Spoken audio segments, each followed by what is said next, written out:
Hello everyone, welcome to my YouTube channel and Facebook page. आज हम लोग use number 4 पे बात करेंगे कि यूज नंबर 4 क्या कहता है प्रिंसिपल ऑफ होमोजेनिटी का।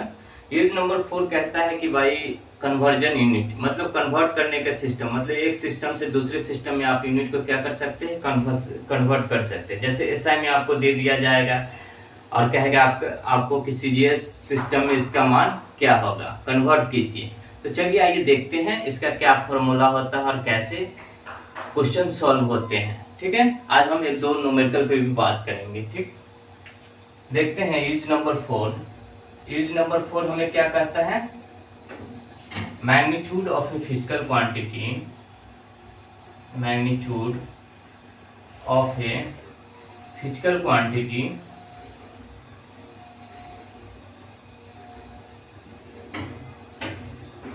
कैन बी क्या कर सकते हैं, कन्वर्टेड कर सकते हैं, can be converted from one system to other system, ठीक है। कोई फिजिकल क्वांटिटी के मैग्नीट्यूड को आप क्या कर सकते हैं, कैन बी कन्वर्टेड कर सकते हैं एक सिस्टम से दूसरे सिस्टम में। ठीक है, हम लोग मान लेते हैं if n1 and n2 are the magnitude है फिजिकल क्वांटिटी का, magnitude of physical quantity, magnitude of the physical quantity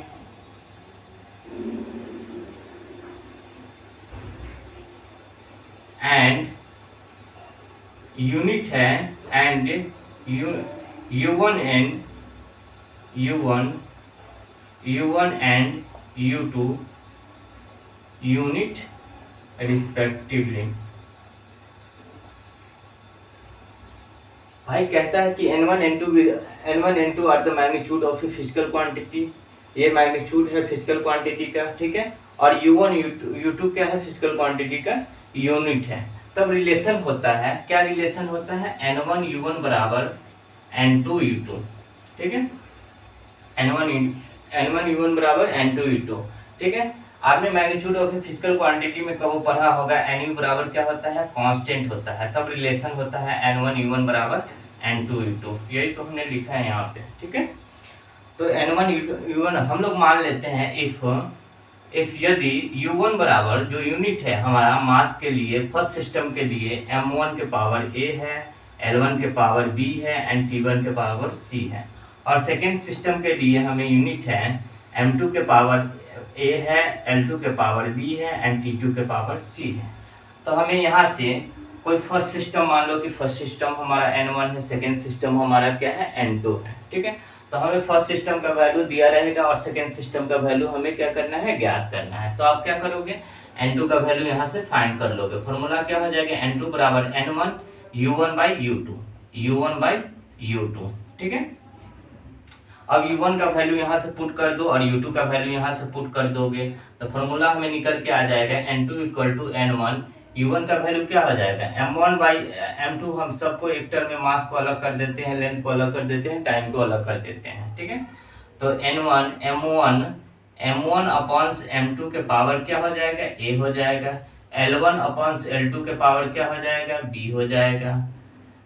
and T1 अपॉन्स T2 के पावर क्या हो जाएगा, C हो जाएगा। ठीक है, ये हमें फॉर्मूला निकल के आ गया कन्वर्ट करने का एक सिस्टम से दूसरे सिस्टम में यूनिट को। अब इस फॉर्मूला से आप किसी भी क्वेश्चन को क्या कर सकते हैं, हिला सकते हैं कन्वर्जन ऑफ यूनिट का। ठीक है, चलिए आइए देखते हैं न्यूमेरिकल, हमें एक दो इस पे न्यूमेरिकल देखते हैं कैसे बनता है। ठीक है,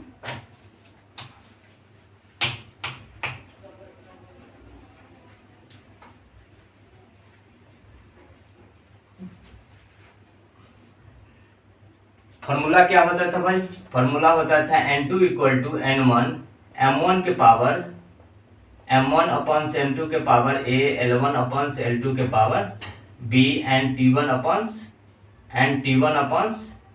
T2 के पावर क्या, C। ये हमें फॉर्मूला होता था। ठीक है, पहला क्वेश्चन कहता है कन्वर्ट कीजिए 1 न्यूटन इंटू कितना डायन होता है। ठीक है, 1 न्यूटन इंटू कितना डायन होता है, कहता है कन्वर्ट कीजिए 1 न्यूटन इंटू कितना डायन होता है। तो कैसे बनाओगे भाई, न्यूटन किसका यूनिट है, तो फोर्स का। फिजिकल क्वांटिटी यहाँ पे क्या हो जाएगा, फोर्स हो जाएगा। हमारा जो फिजिकल क्वांटिटी है क्या हो जाएगा, फोर्स हो जाएगा। फिजिकल क्वांटिटी हमें क्या हो जाएगा, फोर्स हो जाएगा। तो फोर्स का डायमेंशन क्या होता है, mL/10⁻²।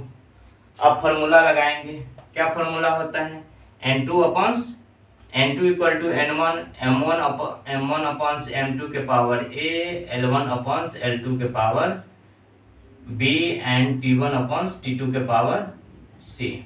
ठीक है।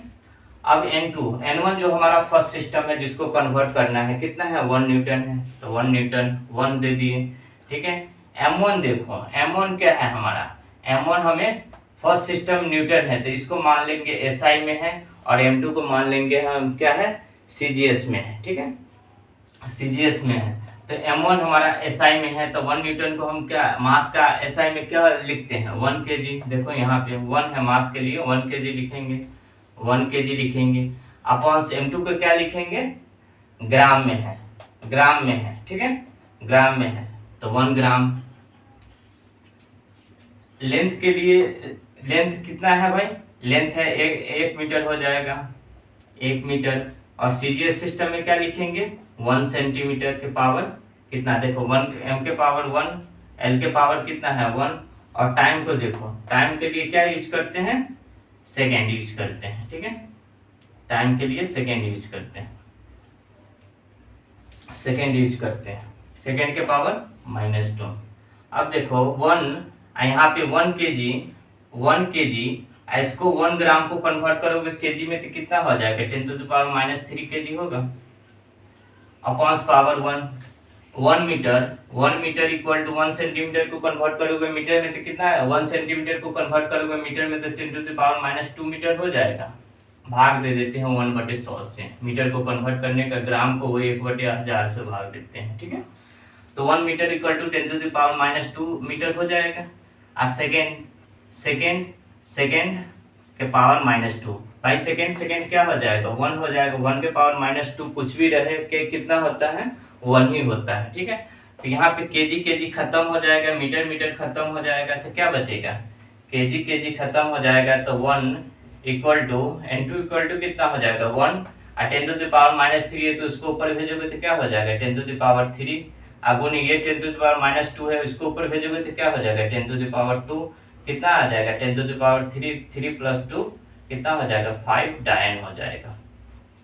ठीक है, ऐसे ही कन्वर्ट आप किसी भी सिस्टम को कर सकते हैं। यहाँ पे ग्रेविटेशनल कांस्टेंट भी दे सकता है, अर्ग भी दे सकता है, कुछ भी न्यूमेरिकल वैल्यू आपको दे सकता है, जिससे आप क्या कर सकते हैं, कन्वर्ट कर सकते हैं एक सिस्टम से दूसरे सिस्टम में। ठीक है।